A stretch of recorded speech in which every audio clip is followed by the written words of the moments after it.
Hello, welcome back to You Are My Borough, myself, Dom Shaw and Scott Wilson, both of the Northern Echo, and we're here to look back at Michael Carrick's press conference on Thursday. Scott was over at Rockcliffe speaking to Middlesbrough's head coach. We'll look back at that dramatic 4-3 defeat to Leeds United on Monday, and we'll look ahead to the trip to Cardiff on Saturday. How are we doing, Scott? Very well. Yeah, all good, thanks, Dom. Good on Monday night, wasn't it? It was, wasn't it? Yeah, it was really good, wasn't it? Not obviously the result that we would have wanted from a Boro point of view, but just in terms of an entertaining game at this stage of the season, and obviously a real edge on it from a Leeds point of view. I really enjoyed it. I thought Boro gave a really good account of themselves for all that obviously they didn't get over the line at the end. I thought, I mean, you were right. You were right in the match report for a 10 o'clock deadline, and by this point it was what, 5 to 10. It would have been the ultimate rewrite. God, I thought they were going to nick an equaliser when they were throwing balls. I mean, Daniel Farke was stood with his head on his hands, wasn't he? Carrick's geeing up the crowd. It was madness those last few minutes. Well, there was one moment in particular where the ball just broke to Johnny Howson, didn't it? About 25 yards out, hit it low, and you were just thinking, if Johnny Howson scores this, gets Boro a last gasp equaliser, potentially deprives his boyhood love of promotion, then my goodness, how on earth do you write that in 2 seconds when you're doing the rewrite? But obviously he hit it straight at Meslier in the Leeds goal. But no, I mean, listen, we wondered before the game, didn't we, if Carrick would go 5 at the back, try and shut up shop, try and do to Leeds what Sunderland had done to them a few weeks before and got the 0-0. I think actually credit to him that he didn't do that. He went on the front foot. He tried to fight fire with fire. Let's be brutally honest. The playoffs were they even a remote possibility? They were the remotest of remote possibilities. So I think in that scenario, the ultimate home game, on the telly, big crowd, all of that, I think he was right to just have a good go. And that's what Boro did. They've pushed Leeds absolutely all the way. And Leeds have come out of that game, I would imagine, exceptionally relieved that they've managed to cling on in the end.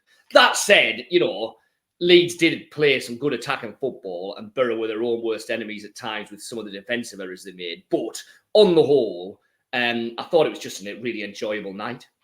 Do you think then that the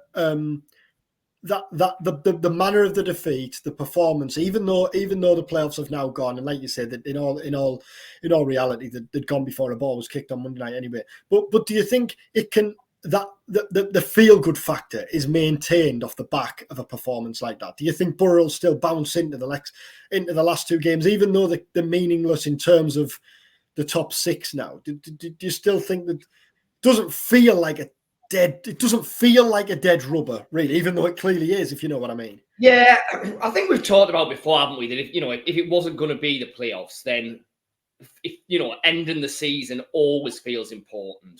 It felt like last season's disappointing ending carried over into this season. Now, it was quite interesting yesterday because we kind of asked Michael Carrick around that.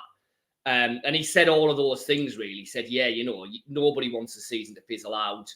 Clearly, it's important with the spirit that you move into the summer. And then he kind of thought for a second and he said, man, when you asked me at the start of the season, I'll tell you it means absolutely nothing. And we're just starting from a clean slate. So get ready for that. So that's kind of it, isn't it? Come the start next season, it'll be, it's a different squad, new players, it's all of this. So, it's probably easy to read a bit too much into it. But I do still feel that just in terms of setting the mood for the summer, the spillover, the confidence of some of the players, especially probably some of the fringe ones who maybe haven't had a particularly great season, then I do think there is an importance in how you finish a campaign, even if you're not going to make the playoffs. And I think it's credit to Boro that, even with the defeat on Monday night, they've had a pretty good month, haven't they? Before we get on to the news lines to come out of Carrick's press conference yesterday, I was down speaking to Lewis O'Brien after the game on Monday, and you were speaking to the managers. Carrick, immediately after the full-time whistle, was as angry and as animated as I've ever seen him. By the time he'd come in and he calmed down, because even his quotes really were stronger than what they normally are immediately post-match. Yeah, he had calmed down. Critical of officials. No, and I think I think we'd assumed that the anger's all around the penalty decision. The offside decision. The offside goal. And he did say after the game, look, it was offside. There's absolutely no doubt about that. It's frustrating because you tell your players to defend in a certain way. Part of the way we wanted to defend was to have a line and stick to it. We did that. They did it perfectly, and yet the decision's gone against us. But I think at the final whistle, I think more of his frustration was the lack of injury time, or as he put it, no injury time in injury time. I think that he felt that Boro had 5 minutes to really build up a head of steam, but actually at least 2 minutes of that was spent with the ball either out of play or with Leeds kind of messing about, getting it restarted. So I think more than anything, that was his immediate frustration on the final whistle. But it clearly also was building on the fact that Nondo's goal was offside. Let's talk about Lewis O'Brien then, because I spoke to him, as I said, immediately after the game on Monday, and he said that if the opportunity presents itself, he'd love to come back to Boro in the summer. And you put that to Michael Carrick yesterday. What did Carrick say? What was the general feel you got from that? Yeah, like everything, there was no real definitives on any of the kind of contract situations, questions. Carrick was saying those decisions will have to be made in the next couple of weeks, but he certainly wasn't giving anything away. That said, reading between the lines with O'Brien, I think the situation with Lewis O'Brien is he'd like to stay, Boro would like to have him, but there's at least two quite significant obstacles. One is what do Forest want? And I think to a large extent that will be dictated by whether or not they're a Premier League team next season. I think if Forest go down, there will have to be a fire sale. They'll have to sell anyone who anyone wants to come in for. And Lewis O'Brien then will become a pretty appealing asset for Forest to parachute straight back into their team at the heart of midfield. So if the Forest stay up, I think it's much more likely that they'll sell O'Brien this summer. So I think that's the first thing. And then the second thing is, Lewis O'Brien has a contract at Forest till 2026. He's a Premier League player. He's on Premier League wages. He joined them for reasonable money. So in terms of the finances of the deal, both in terms of a fee and the wages that Boro would have to match, it's probably at the very, very top end of what they'd be wanting to do for a central midfielder. They might push the ball out for a real proven number 9 because you have to do that to be able to get one a lot of the time. Would they want to really push themselves for a central midfielder? I guess we'll see. I think that will play into it as well. So I think Carrick's general theme on all of this is, look, we might know what we want to do. And a lot of the time, the players might be in agreement with that, but that still doesn't necessarily mean that you just click your fingers and a deal happens. There's a lot of moving parts have to fall into place for a lot of these things that Boro are going to be looking to do this summer. So I think that's where we're at with O'Brien. I think there's a desire on both sides for it to happen, but I don't necessarily think it's just as easy as that yet. I think O'Brien, there's a few players in there in this position, O'Brien being one, Latte certainly being another, that doesn't want the season to end. I think he started 13 games on the bounce now. Obviously, he had that 3-4 months out with the serious ankle and tibia injury after he suffered that injury at Watford at the end of September, I think it was. But even when he first came back into the team, it took him a while to get up to speed again. Feels like the last 2 or 3 weeks, and he said it himself after Monday, we're kind of starting to see now signs, more than signs, of the player who was one of the hottest properties in the Championship only a couple of seasons ago. And when he came in the summer, we spoke to him and he talked then about feeling like he's got to prove a point. I suspect he'll still feel that way as we're approaching the final fortnight of the season, because through no fault of his own, he had that long spell out. And now, just as he's starting to really hit his form, the season's going to come to an end and he goes into another really uncertain summer. If Forest stay up, even if Forest go down, but if Forest stay up, you would think he's going to be desperate for a move. Clearly, Boro's right there, but desperate for a move and desperate to kick on from next season and not risk losing another year. Yeah, and I think what we've seen in the last couple of months is he is a top-class central midfielder. And I only say that because, obviously, at the start of the season, needs must, and he was shuffled across to left back, and he was doing a job there, and he was filling in. And then, obviously, before he got the chance to actually get back and properly bed in at the heart of midfield, he got injured. So, yes, there's versatility there, but first and foremost, he is just a really good central midfielder at this level. And if Boro can get him, then yes, there's question marks over what happens with Hayden Hackney this summer. But assuming that Hackney stays at Boro, then if O'Brien comes in, you assume Johnny Howson gets a new 1-year deal, then that's the central midfield box ticked, boxed off, done, and you can really focus your attentions elsewhere.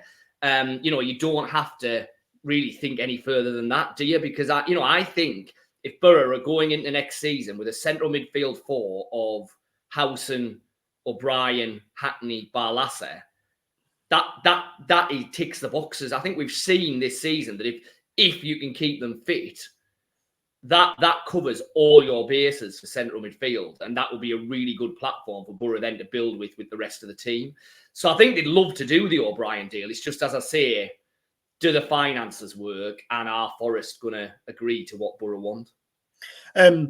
Just on another loanee, Luke Ayling, we've talked about him plenty in recent weeks, so we won't labour the point on him. But he was missed on Monday, wasn't he? If importance can be judged by how much a player is missed when they're not there, then we saw that with Ayling on Monday. I did feel sorry for Dijksteel though, because he hasn't played much football, football. I think this was his first start in 4 months.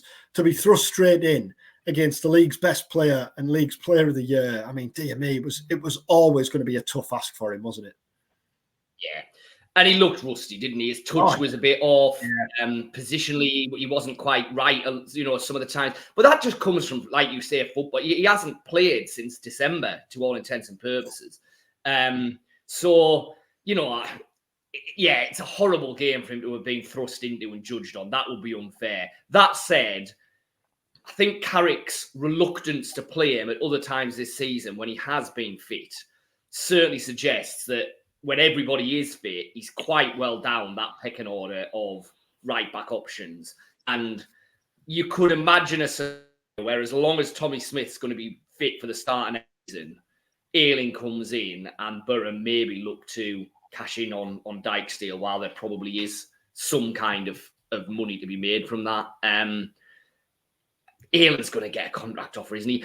I mean, the only thing with that is we kind of blindly assume that because he's been at Boro and he's enjoyed himself at Boro and everything's worked, Boro's going to be the only offer on the table for him.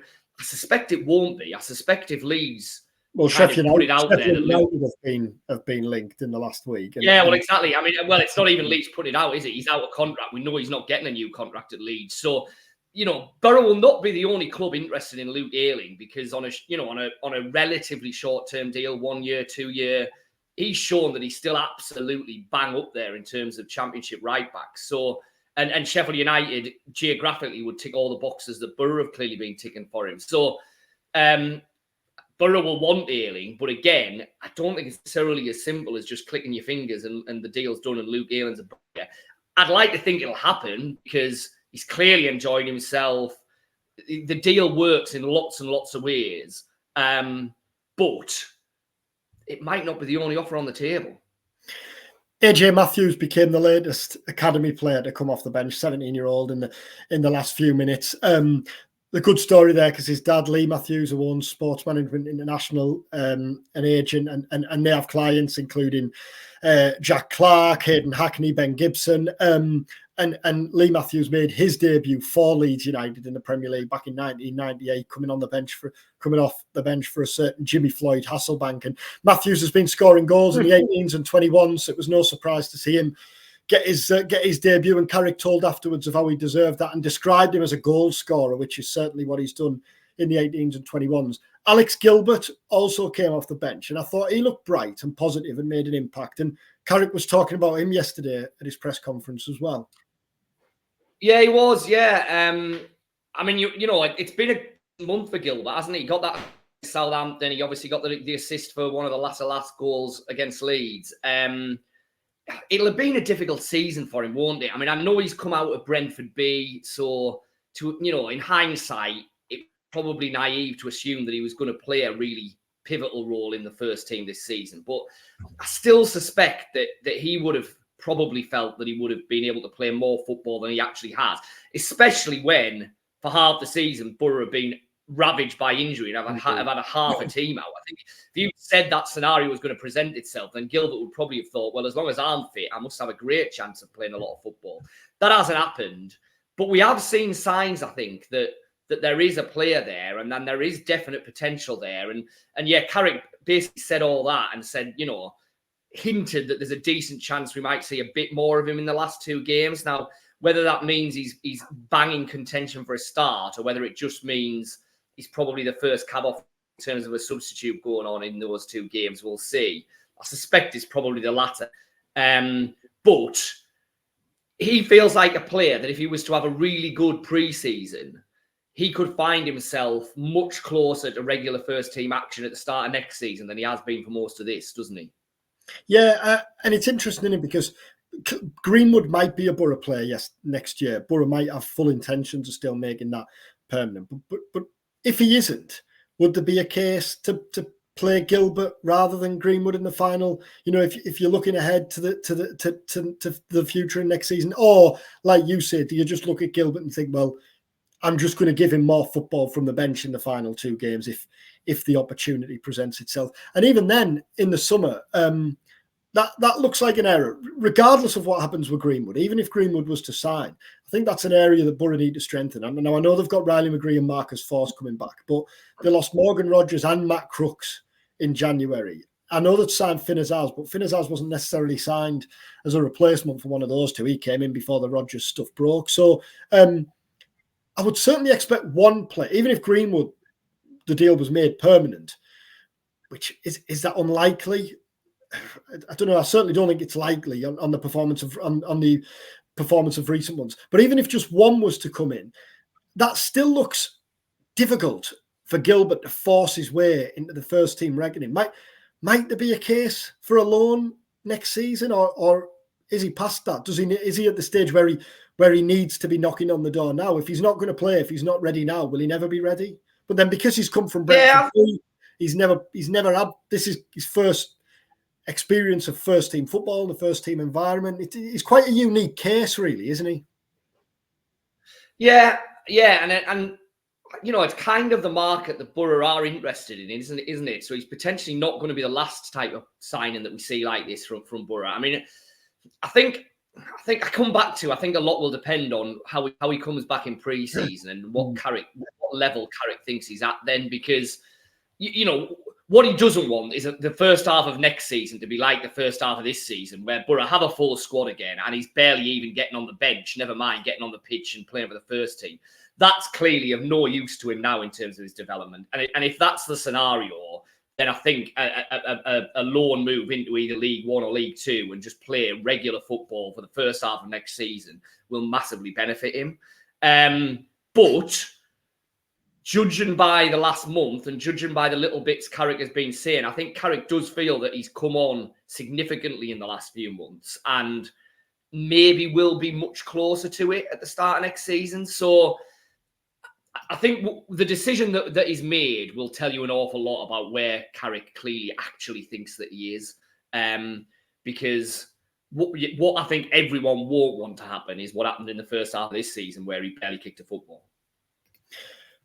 Cardiff and Watford then, the last 2 games. From the outside looking in, Cardiff to me look to have slightly exceeded expectations this season. I think they're one of the teams who you could have looked at and thought at the start of the season, appointed a manager who was kind of little known in the Championship. You wondered about what was going on in the background there, and you thought, could they get sucked in? They haven't. They've had a solid mid-table. They started really well, didn't they? They were up in the top 5 or 6 at the start. I think they're 11th now. Watford 15th. Appointed Tom Cleverley this week. Let's see how long he'll last as permanent head coach. Is he still there now? Little riding on it, isn't there, for both teams? But equally, they look like decent opportunities for Boro to finish the season with a bit of a flourish.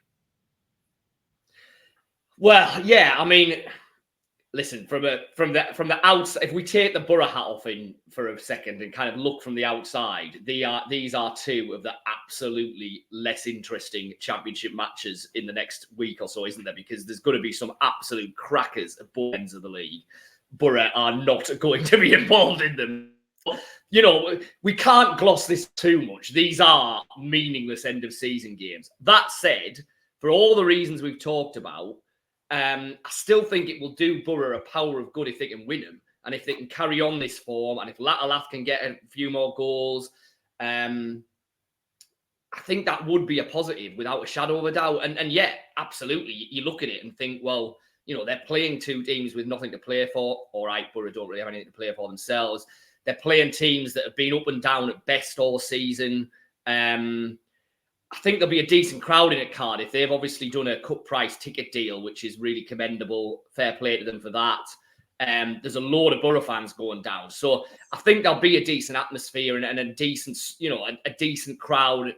Clearly, the last game of the season at the Riverside, it's the last game. You always tend to get a bit of a decent crowd, bit of a party atmosphere, last home game of the season. So I don't think they'll feel, you know, we're not talking pre-season testimonial level here. It's a bit better than that. But clearly, there's not going to be the real edge that there was on Monday night when you know, Leeds had to win it and there was massive anxiety and it was, you know, the tension was palpable kind of all the way around the ground. It's not going to feel like that, is it? But as we keep returning to, I think there is still value in Boro putting in a couple of decent performances and trying to finish the season with a couple of wins. They're a real mixed bag at home, Cardiff, because they beat Southampton, didn't they, last week? 2 late goals, and that was the end. That was the end of my Southampton prediction. Because I think 24 hours earlier, I'd tipped them to finish second, and that didn't go too well. Yeah, but in fairness to you, I do remember when we did the Leeds vid, that when we were talking about the general thing, you said that Southampton, you could quite easily see them going up, or you could quite easily see them going and losing at Cardiff, which admittedly is covering every bit. yeah. So I was right somewhere along the line. Ipswich, on the subject of Ipswich, Cardiff beat Ipswich at home dramatically as well, didn't they, with the 2 late goals? Yeah. But then equally, they lost to Sunderland. I wasn't there that day, but by all accounts, they were poor. I think they lost comfortably at home to Hull. They're a bit of a mixed bag. In terms of the team selection, we had this run across the bottom. I know we've touched on it there, and I know there's little riding on it in terms of the top 6. Do you still expect? What was the feel you got from Carrick yesterday? Do you still expect him to go as strong as he can with his team selection? Yeah. I mean, we talk a lot about team selection, but actually, now that we know that we pretty much know that Hackney and Coburn, yeah, sorry, my mind went completely blank there. Hackney and Coburn won't be playing again this season. Paddy McNair might be in and around one of the last 2 squads, but he's probably the only player who has a chance of coming back. In terms of a starting 11, unless he's going to put kids like Matthews or Lennon or that type of player in from the start, yeah, unless he's going to do that, then I don't think he will. Then really the start 11 largely picks its. We're just back to Greenwood or Silvera. You know, he's not going to go 5 at the back. Is he? Ayling's going to come back in. Engel/Thomas, that's obviously one that or Bangura, who he's obviously got back now. I guess that's a bit of an issue down the left-hand side. He's got options there. But I think the starting 11 for the next 2 games will be Boro's strongest 11. I think what we might see is 3 or 4 substitutions from the hour mark onwards of untried youngsters or the likes of Gilbert, who he wants to get on, and maybe earlier in the game than we'd normally see it. I could see that, but I'd be very surprised if in either of these last 2 games he's making 6 changes to the starting 11 and plucking kids out the under-21s to start. I don't think that'll happen. Wouldn't surprise me if Bangura started, actually. I know we've got Engel there because I thought Bangura made a difference and was good from the bench against Leeds on Monday. Just finally, on Hackney and Coburn, I mean, that makes perfect sense, doesn't it? You don't rush them back, and given what's on the line in these last 2 games, given the fact they've both been out for lengthy periods, and given the fact Carrick will hope they're both big players next season, it'd be pointless, wouldn't it, rushing them back for these 2 games? Yeah, I mean, it's felt like this has been on the cards for a while, hasn't it? You know, we've kind of taking the mickey a bit out of going to the press conferences and never really being able to get a handle on exactly what's been going on. But clearly, the large reason for that is because they've either been further back than we've thought, or there's been an understandable reluctance to take any kind of risks when, I mean, as Carrick said himself, if Boro were playing the playoff final tomorrow and he desperately wanted to get Josh Coburn or Hayden Hackney onto the pitch, he probably could, but it would be risky. You'd be throwing players in who were, really rusty and haven't had any kind of Patrick Bamford all over again against Norwich. Yeah, wouldn't it?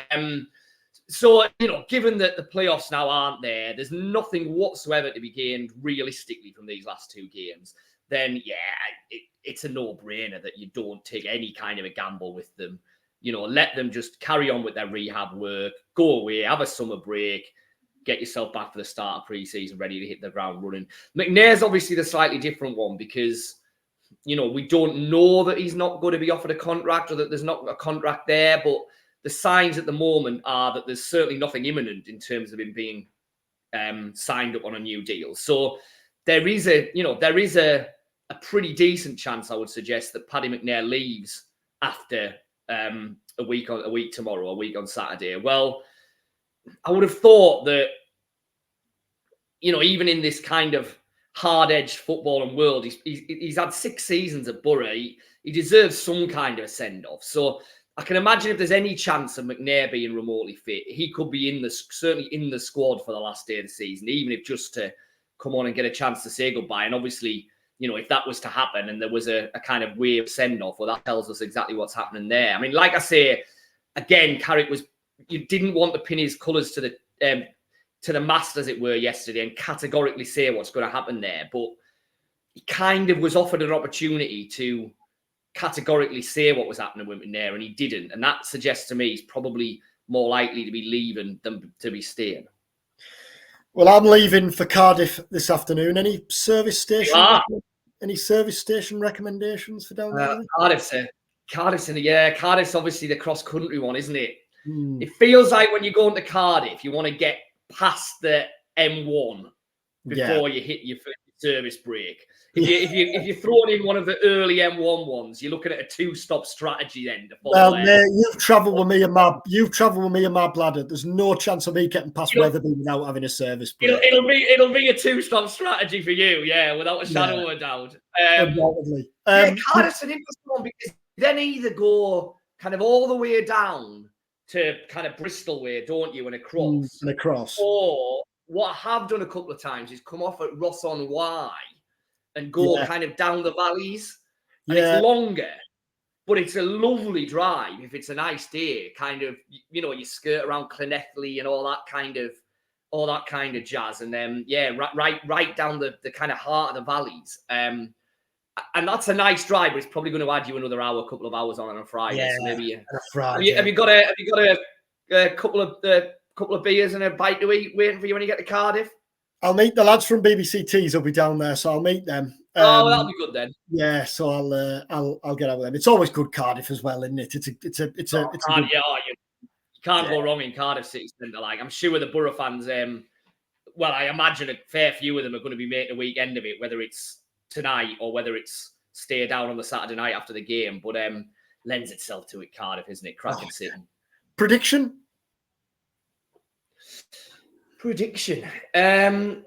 You've thrown me there, and I should have known you were going to ask me, shouldn't I? We do it every week, and I'll go first.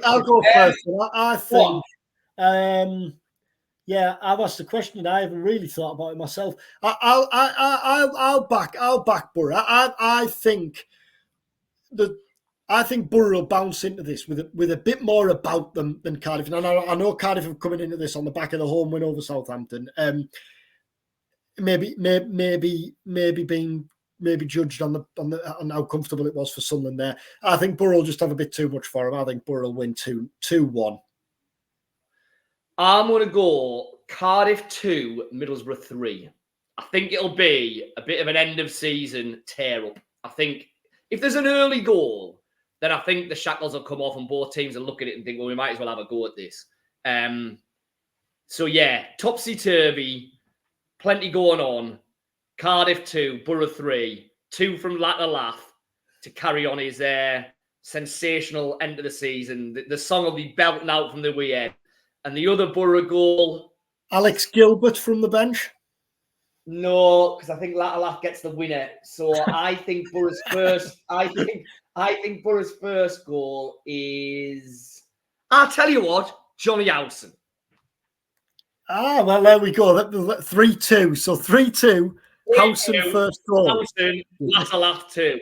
Yeah. I'll tell you what, I'll go. Yeah. So here we go. Howson first goal. Cardiff go 2-1 up. Latalaf gets 2 in the second half. 3-2 Boro. Get yourselves out on the lash in Cardiff. Good odds on that. Well, thanks for watching. Thanks for listening. If you are going down to Cardiff this weekend, then obviously safe travels and enjoy the game. Hopefully, you'll come back with 3 points. If you've watched this on YouTube, then do tap subscribe. If you're listening on your podcast platform, then leave a rate and review as well, if you don't mind. Thank you for joining us. We'll be back next week to look back on what will hopefully be a thrilling 3-2 win at Cardiff with Johnny Howson and Emmanuel Latalaf on the score sheet, and to look ahead to the final game of the season against Watford. Thanks for watching. Thanks for listening. Take care.